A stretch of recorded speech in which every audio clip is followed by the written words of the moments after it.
everybody, welcome back to another recap of 90 Day Fiance, the old throwaway, here on YouTube. We've gotten ourselves in some mess. Well, not us, but some people. No, I did 10 years ago, but that moment's not necessarily past. It's fine. So, where would you like to start out this week?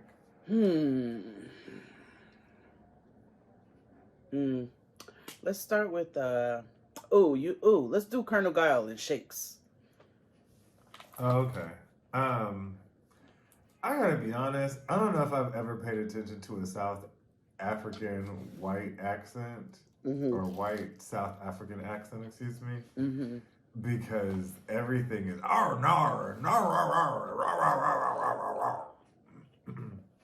His sister also laughs like a hyena on that fucking excursion.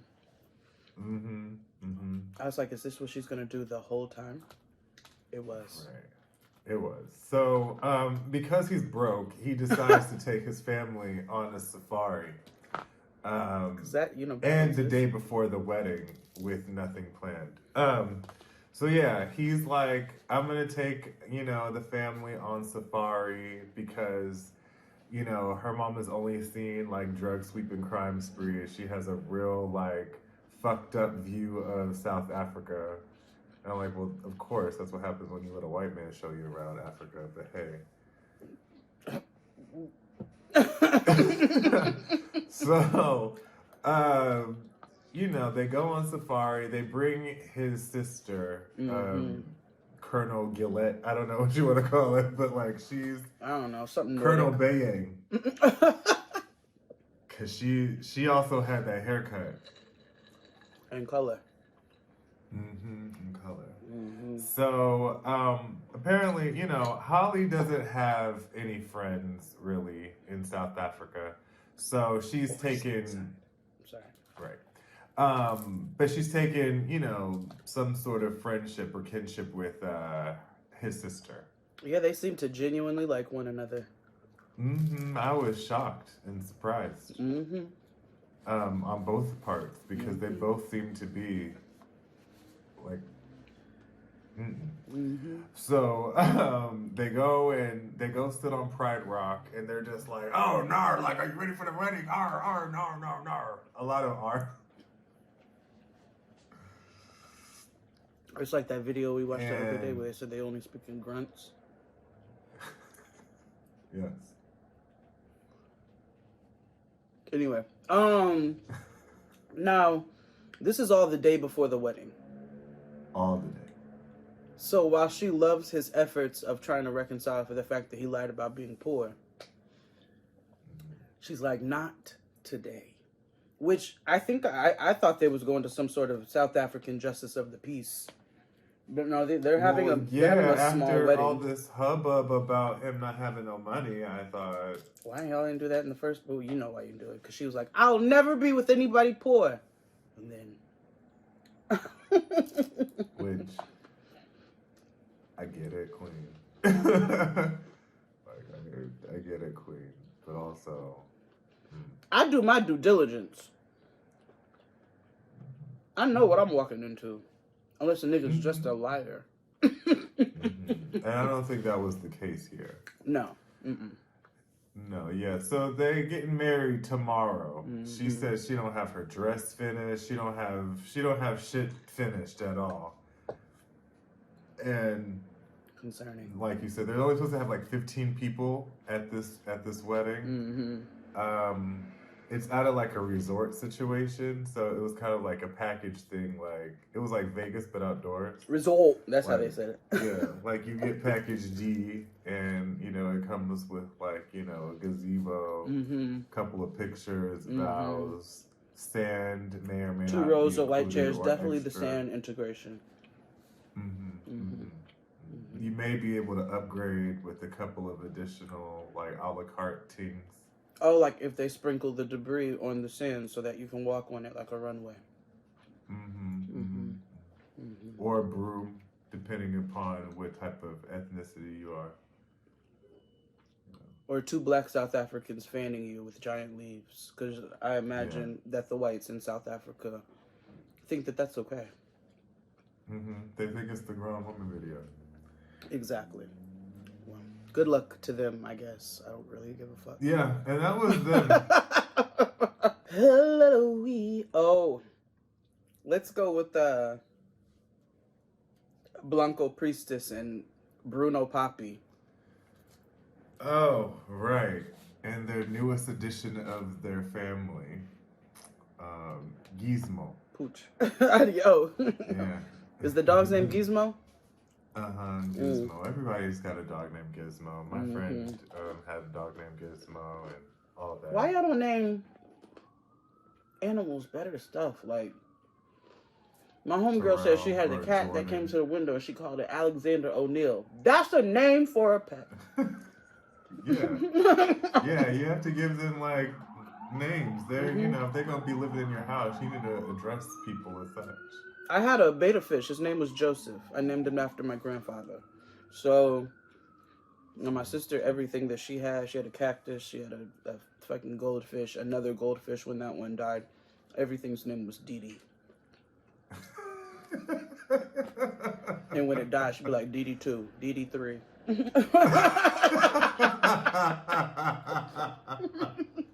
That's funny. So, I thought we addressed or buried this somehow seasons ago about where they were going to live in this visa situation in America and blah, blah, blah. I don't want to be an American, but I'm going to say this. This particular episode, I too thought that they had figured all of that out. This particular episode is where I was like, oh, this nigga has stayed the course, but has a plan. And I'm not saying everybody wants to be here or everybody wants to, I'm not, because I do not believe that. I'm not that delusional. But this nigga has a plan, and this nigga has stayed the course. And when he realized his plan may not come to fruition, you saw the rage building up behind his eyeballs. Oh yeah, this is a 2-year. This is a 2-year like plan. Yeah, like that he saw crumbling before his eyes. Like dust. Like a graham cracker in a 2-year-old's hand. So they go into a lawyer's office because she has some business to attend to in New York City. Yeah. And she wants him to come with her. Now, this is also my first time realizing that this is his first time, would be his first time visiting America. He's never even touched U.S. soil. Yeah. Actually, from my understanding, it sounds like he's never left DR. Yeah. Which made me madder at myself for what I had to reckon with later on in their conversation. Okay. So, he thinks that they're on their way to go talk to a lawyer to get a green, like, pathways to green card shit, right? Which was such a leap. I was like, such a leap. How we get here? How did we get here? Ooh, hold on. Okay. Sorry. Expose the business. It's all right. It happens. May I interrupt with a special announcement? Yeah. Congratulations. It is congratulations on behalf of the Signal Awards. It is our pleasure to inform you that the following work has been recognized as finalists in the 2nd Annual Signal Awards. The Black Kitchen Series Innovator selected and branded shows in advertising, Best Host, Best Writing, and Diversity, Equity, and Inclusion. Of 3 official listings, we up for 3 noms. Raise the motherfucking roof. Good job. Thank you, friend. Good job to the whole team. The team just really it was a dream team. It was a really good series. It was a really good series. I hope they keep you on as the same host. Me too. That That would be quite unfortunate if they didn't. No, I don't really see it. Like now, and I will say the season 1 host Adrian, the soul food scholar, was fantastic. He is a wealth of knowledge. I have a lot of respect for him and what he does. But I was really grateful to host season 2, and I would love to host season 3 and beyond. I love doing. This is my passions all wrapped up in one, which is really nice. So I just wanted to share that little announcement with my friend. That's fucking dope. Congratulations. Thank you. What are we talking about? Eggshells and Bruno. Oh, right. So they get to the lawyer's office, and the lawyer's talking to them with the dog, because I don't know, people think when they get animals it's practice for the real thing. It's not. And it's like, no, it's not, because you can't bring your dog, you should not bring your dog. PSA. Let's talk about it. I am so sick of you people bringing your pets inside grocery stores.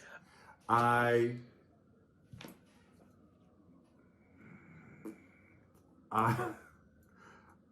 would take it a step further and say I hate when you bring your animals and pets anywhere that's not outside your homes or the sidewalk. Or the dog park or the dog out where dogs are supposed and designated to be, right? Yeah. So, I don't hate, if I see, if it's outside seating and you ate, I don't care about that. But I was in one of my favorite restaurants the other day inside. And me and my dear friend are having a meal and having a drink. And all of a sudden, for the whole second half of us sitting there, we keep hearing a dog bark. So we're like, and we're inside the restaurant. And so I finally asked the server, where is the fucking dog? And she said, in the office. It's the chef's. I wasn't expecting you to say that.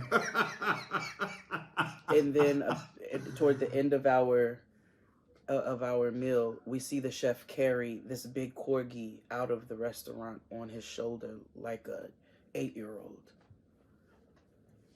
Cute dog, but why the fuck? And then you're cruel. Cause why you just couldn't have the damn thing at the house. You're like, it can't be left alone. You leave it alone in an office all day of a restaurant where it's just smelling food galore and like, what the fuck? Y'all are nuts. Let me tell you something. My grandfather said the whole world is a hospital and everybody in it is sick. But y'all ain't that goddamn sick for everybody have a service animal. That little white bitch who got on that Delta flight and was vaping and had her fucking pit bull walking across people's purses and even asked the black lady to find another seat so her dog could have her seat. This lady's assigned fucking seat. Yeah. And it's gone too far. Listen to themselves when they talk. Like we've lost the plot completely on a lot of shit. But it's just like anytime somebody or goes back or says something like ridiculous, I'm like, go reread what you just typed and said to me. And they think it's fine. They think whatever they just said is fine. No, and it's not. This is why we need to start shaming people again. Everybody, this whole outlaw mud show freedom inner child shit has gone too far. I say take booing past the venues. Boo in real life. Yes. Boo. Soon as people start up, boo, boo, that nigga right there, boo. That's how you have to, like, we've got to get back to heckling in real life. We have to, I might even take it back biblically and say, some of y'all should be stoned. Stoned. Yes, they should. Bring me the pebbles, because this nigga is wildin'. No, I think there's certain things that are antiquated, and there are certain things that need a resurgence. Mm-hmm. Absolutely. Yes, but back to these people. Either way, the lawyer is like, listen, you have 2 visas you can apply for. One, tourist visa. The other one, you can work in America. this nigga thinks that, oh, this is the pathway. I made it here now. Finally, I've made it. We're at the finish line. I see it, right? And Danielle's like, oh, I know which one we need to take. We just need to get the tourist one because, again, we're not going to be there long, one. And number two, what are you working there for? Now, here's where I was like, I'm mad at myself for being on his side, right? Or her side. Because, again, this is where I found out that this is his first time ever going to America. Yeah. And she's like, he may not even like it. Damn, who died? Right. Well, somebody, because they barely getting there. Like, yeah. Shit. But, yeah, she's like, he's never been to America. He may not even like it. So why am I investing all this shit and time in? That I agree with. The problem was, she was also like, I think I want this one. And then his view was like, what? No, what? That don't make any fucking sense. This is what I waited all this goddamn time. Exactly. So both of them, both of them want what they want, and they literally have never thought about even finding what that middle ground is. They just both stayed the course with what they want. She wants to live there. Yeah. He wants to go find his white queen in America. And she is don't let your girlfriend keep you from your true love. Yeah. And she's terrible. Like, this green card path to green card shit is a level of commitment that he and I aren't ready for, regardless if we married or not. It's also thousands of dollars. Millions of dollars. A lot of work. Do you know the kind of stuff that they do when you're applying for green cards? They will ask for pictures from vacations and blah, blah, blah, blah, blah. Yeah, they have all of that. They will ask for house keys to make sure that you all have the same key that matches up. They will hit you with something that some people don't even think about. But I never knew that somebody could go for a green card and not live in the country. Yeah, that was news to me. And I worked for a pretty large, international agency to help people with green cards and stuff. And I was like, I never, unless if it's a working visa, but even then, you still have to you have to live in the country. Right. That's like getting a work visa for me in, Bali, but I'm telework. It doesn't make sense to me. Yeah. America is not that gracious. So, no, not at all. They're just not. No. But Papa, he's on a plan. He's like, no, eventually she's going to get sick of this shit and we're going to move to America. And she's really determined to never go back to America, and he's determined to go to America. So they will continue to be on this same awful rocky path that they've been on since we first met them, because they should have never gotten married. I say they both move to Turkey and start anew. Oh, he will be in white woman heaven. Yeah. No, Turkey too white for her. Well, my thing is, they just need to go to a country where they both can. It's even playing field. They don't speak the language there. They don't even know how to convert the money. Just be there, because since you think that's he's the answer? on it's the answer is for them not to be together. But since they refuse to see that, then maybe they should make another expensive decision and just move to another country where they have, the playing field is equal. I love how all these people who are staunchly, not supposed to be together all think, a baby will fix it. Yeah. I've never understood their logic. I have never in my life. It took me to really, that's what made me knew I love this nigga. I said, if I got pregnant, I'd be okay. But for all of my days, I staunchly did not want to have babies with these niggas. And that spirit telling you didn't need to have babies with the niggas that she was with. Exactly. The intuition has been strong since the day we start fucking. So all I'm saying is, I just, this baby will fix it business is old and tired. Yeah. Grandma's gotta stop peddling rhetoric. But then I guess they stop now because they make tacos. So yeah, that was them. Let's go with Shekinah Kardashian and Ryu. Yeah. Miss Nikki Baby and Derek Zoolander. Because Blue Steel was emoting this whole episode, okay? That nigga is a trip, and he needs a TV show. I would watch some sort of Turkish programming with him on it just for shits and giggles. Yeah, he's like Ali G, but like... because his reactions are like so big, but not so big. It's all his expression is, what do you mean? Yeah. And I know he's so sincere about it the whole way. Oh, and the nigga is so... Okay, so he's going to pick her up from the airport. He is so proud of himself for his reformed hoery. Like, oh my gosh, my first note says he's gagged that he's giving up the hose for Shekinah. I was like, he's like, pat me on back, I pat me on back. Because I used to go from 2, 3, maybe 4 or 5 women a day, now just her. But it'd be like, look at me. Yeah, go me. Ain't nobody a better fan of his than him. He is his own #1 fan, and I'm live for it. It always has been. Let's be clear. So he gets to the airport. Istanbul has a beautiful airport, by the way. I was like, this is fun. This is fabulous. Yeah. There was no rush, or drama between like customs or whatever. She comes right on out. Yeah. And they hug and kiss, and he gives her the flowers. This is the first time he's ever given flowers to anybody. You see these? I never buy flowers for a lady before. Look at... Again, I am on fire today. Yo, basic. So, right. So they get back to his crib. Now, the last time Miss Nikki Baby Shekinah was there, she was a little digmatized.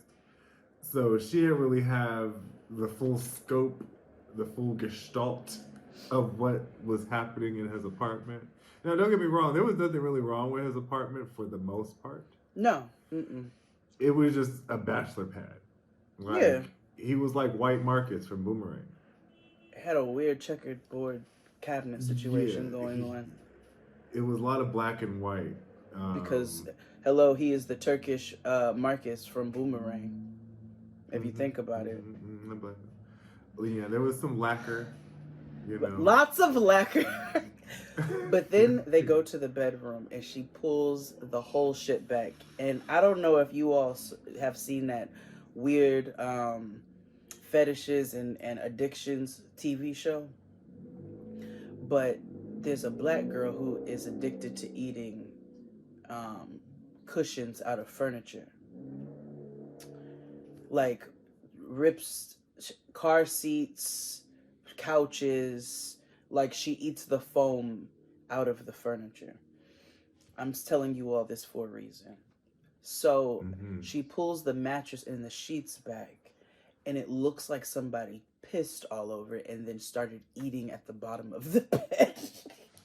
Yeah. It was disgusting. It's like a cat was just going ham. Yeah, like a lot of them. It was filthy. For like decades. And he was like, I have had this bed 12 years. I love this bed. And I'm like, that's filthy.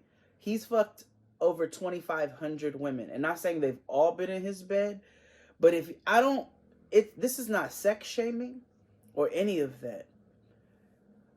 1,500 people in the same bed is motherfucking wild. 100 people in the same... No, we got hotels. Okay, hotels. But over the span of this time, you've had that many... I don't want to sleep on that shit either. You got all kinds of dead skin cells in here and energy locked up in this shit. And on top of that, it just looks nasty. Yeah, and then he also has like bed sheets and shit that are like childlike.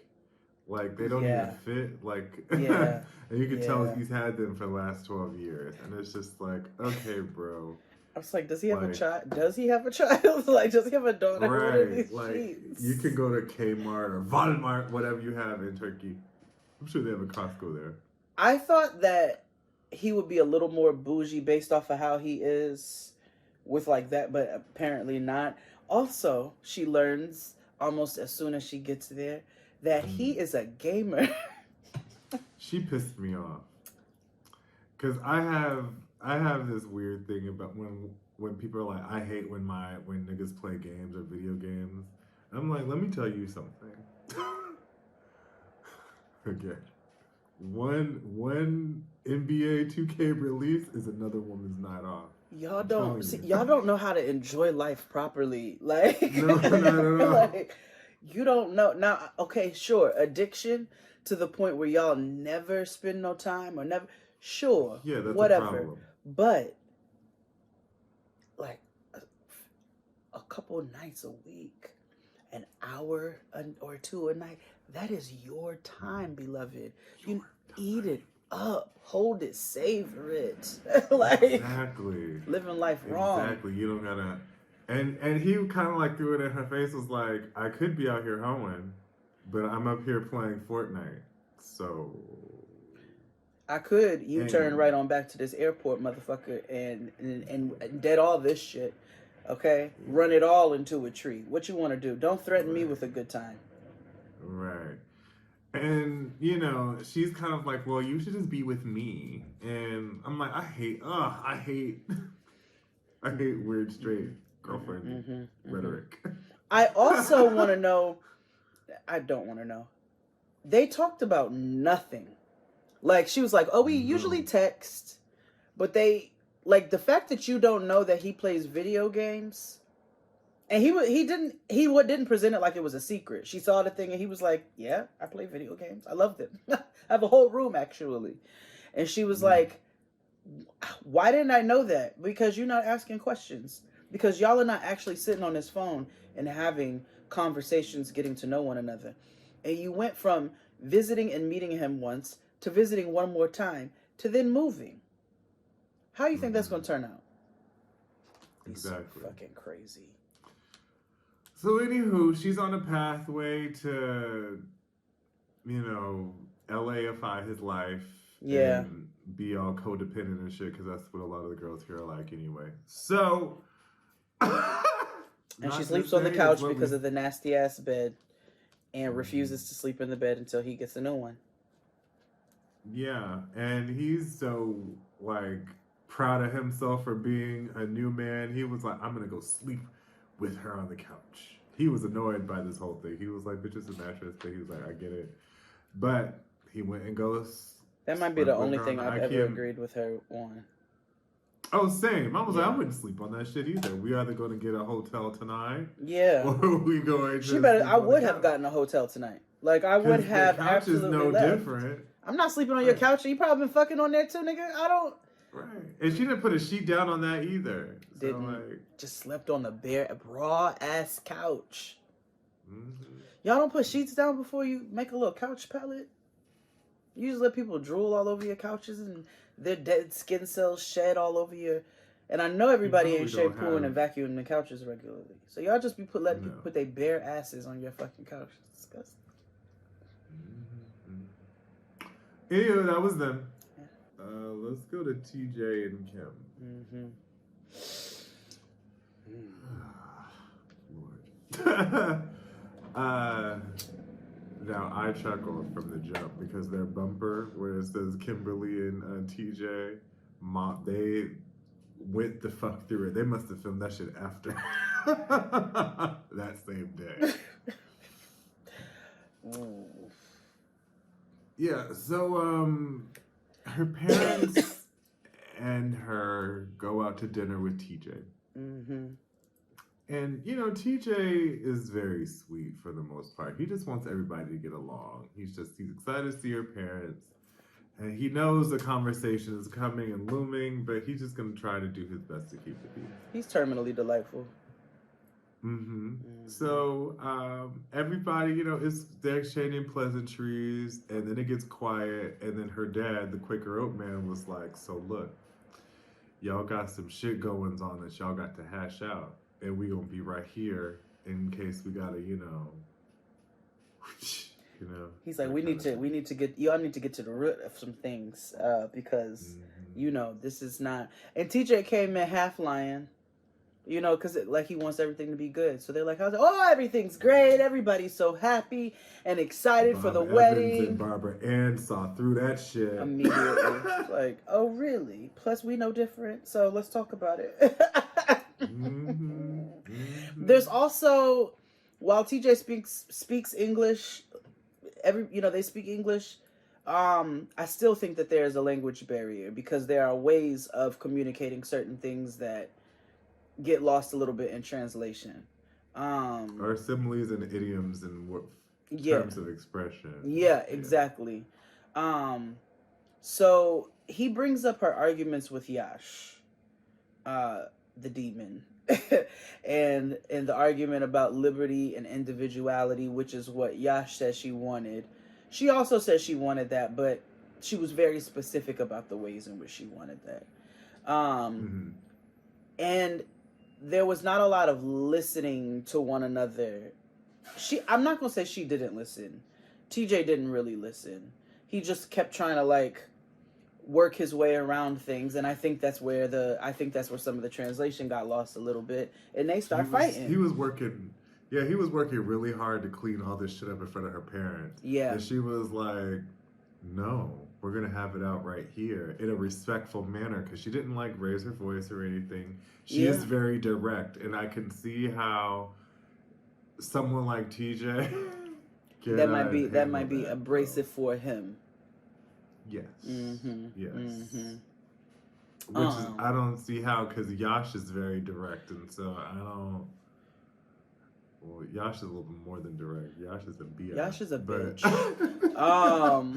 I screamed though. I'm not going, because when TJ gets ready, when he gets fed up, you see it, and he can't hide it. And when she says something to him, he goes, "Ma'am, you are not my teacher right now." Yes, he is like, "You are not my teacher now, white lady." But I was like, I don't really know. I don't know a lot about Indian culture, but I feel like y'all were a funny ass brother couple, duo, because between Yash being like, "Oh, Your Highness," and TJ be like, "Ma'am, you are not my teacher right now." I was like, y'all niggas make me laugh. You make me laugh. But Kimberly, outside of that very first argument, the first day, I have to give it to her. She is direct, but she's not disrespectful. And she does... And she's not unreasonable. And she communicates clearly. Now, is she a little particular? Yes. She's a little particular. But she acknowledges that. She's actually quite self-aware. And I think that her style of communicating, for whatever reason, even though being raised in the same house as Yash, is TJ doesn't know how to handle it, and he also doesn't know how to handle. He thinks all of it is criticism towards him, and that he is the one who's failing in this relationship, and the common denominator of all of the problems. Right, and she lets him know, no, that's not it.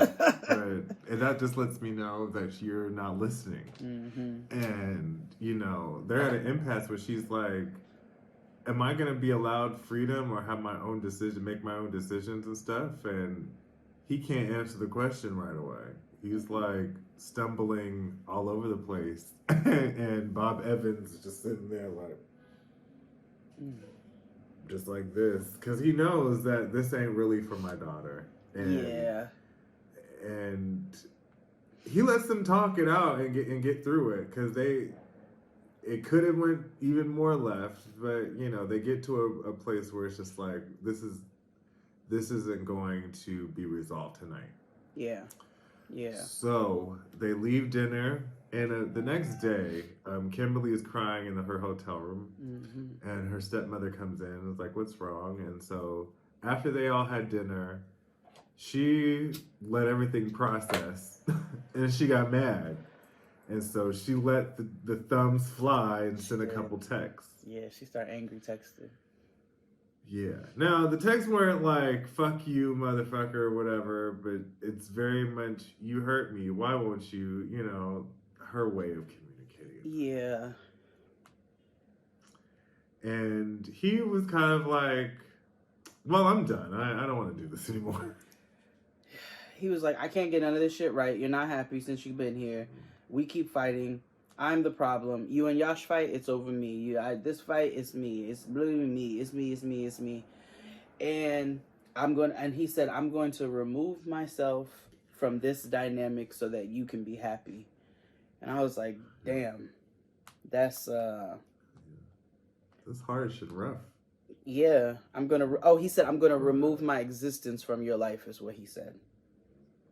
Oh, yes, he said that, because I remember him going, you were so dramatic. Right. Right. Should have known from that line. I shall release you like 1,000 doves.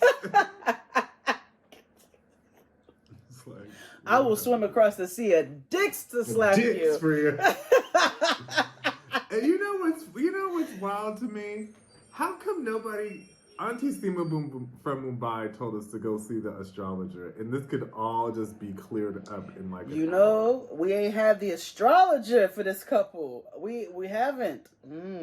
Maybe because we had one for Jen and Jenny and Samit. We had one for Jen Walter Mercado Rishi. and Rishi. Where's the astrologer here? You know? Just saying. Just saying. I'm just yeah. So he called, well, they eventually have a phone conversation, and she's like, I'm willing to work through this, what's going on, you know, let's talk. And he reiterates the same points that he made in the text message. And he was like, I just don't see a pathway for us to move forward. So it looks like they broke up. That's what it looks like to us right now. We know that we've had that before and things have taken a turn.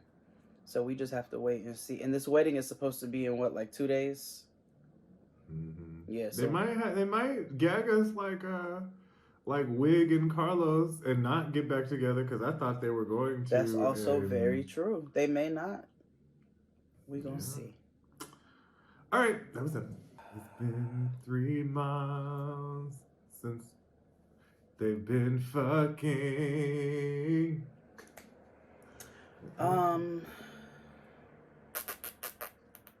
Yeah, it's been 3 months since we've seen them or talked to them, apparently. And with Brandan, Michael, Sarah, and Mary. And in the last 3 months, Lolo has been working in Manila. Which I'm assuming that means their grandmother went with him as well. I assume so. So, since they have been home alone, they have been busy. Yep. Very busy. Each other! Like hamsters. Because I'm like, how long were they gone? For you all to be able to just... And I already know, because she was allegedly a virgin when they got together. Remember, she was scared. Sorry. I'm just having a hard time believing she was in this last relationship with this boy for however long. I think she was fronting in line because she lied to him and she don't want to tell. So she said, I'm going to stick with it because I'm not going to tell him. I'm not slut shaming. I just don't, you know. I just don't think that was true. Mama likes, she's already proven herself that she likes to lie and also to cover her ass. So I just don't. She may not have fucked that much. That may be the only boy she ever did, but I don't. I mean, I don't know. Maybe she was, but I don't think so. It's the way she said it, though. She was like, because remember, I was virgin and, you know, because I was not comfortable. And I was like, yeah, make sure you reiterate the story. You want to make sure you stick to the script. So keep retelling it so you can convince yourself. Absolutely. And I think she has at this point. So, did you peep the pillowcases? No.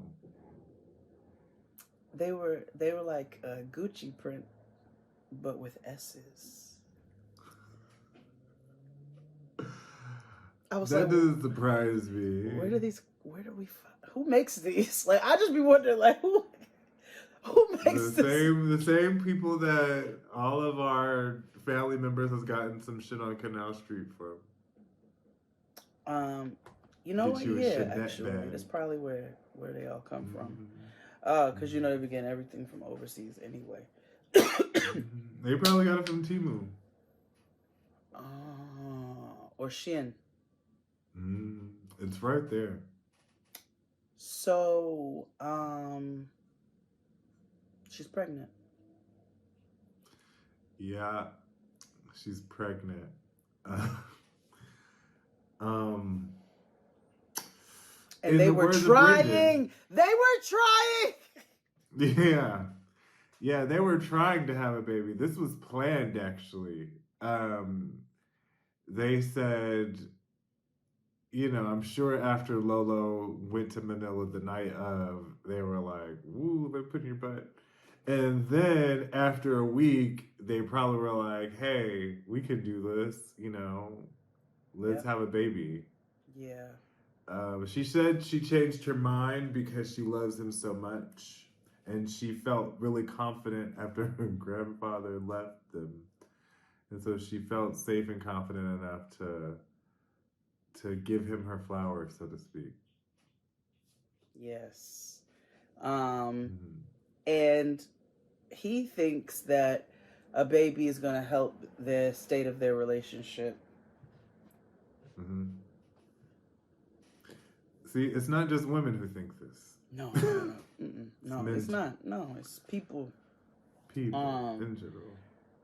And I'm just, this is a catastrophe. First of all, we remember how absolutely strict Lolo is in their culture. He stopped talking to her brother for a year. Now, maybe she's willing to accept that because it's like, now I have Brandan, and so I don't need anybody else. But yeah, Mama let all of that fear that she initially had for her grandfather go right on up out the window and got to fucking. Yeah. Now, he makes a comment. She's like, aren't you happy? Aren't you excited? And he's like, needs a minute to process. And she's like, well, the baby's here now, so what are we going to do? And so he has an American brain. Yeah. So you already know what an American brain thinks. Some options. Some Americans think in options. When it's convenient, some just when it's convenient for them. Yes, exactly. But yes, you're right. He thinks that this will make the situation a lot better. And even though we learned that he only had like $300 to his name. I wonder if that's why Lolo went to Manila. I wonder if they broke down and asked for some financial help. Probably. You know, he had maybe Brandan was like, you finally gonna pay me rent or something because I own this place. You work for me. Nigga came in there like a landlord. Yeah, he did. Some things are gonna change. Yes. My last name is Mornian. Listen up. The management company is about to get shittier. Yes. You thought walking in cow shit was a... We're cutting all the bedrooms in half, so you'll have 2 of them, but they'll be the size of a twin-size bed. Thin walls. Very thin walls. You will absolutely be able to hear your neighbors. There will be no more of this pre-war solid business going on around here. New management is in town. And in this particular case, no, let me stop. Like, somebody need to be paying some rent on this motherfucker. Like, somebody needs to get to talk about the financials on camera. We need to get to the root. We got 5 niggas in this bitch, and nobody's bringing in nothing. Like, this nigga is not a farmer yet. He sent y'all money for a whole house. Somebody help him with the ox. Like, this is a mess. Oh God, this is a disaster. Can't wait to see how this plays out. Same. But God, I'm so sorry for that them. baby. I'm so sorry for that baby. Yeah, free this baby, Bonnie Bella, Dream. All right. Well, that was another episode of Free Paul and Karini's baby. Oh yeah. There needs to be like a let out, like a like who's the Harriet Tubman for baby? It needs to be North Kardashian.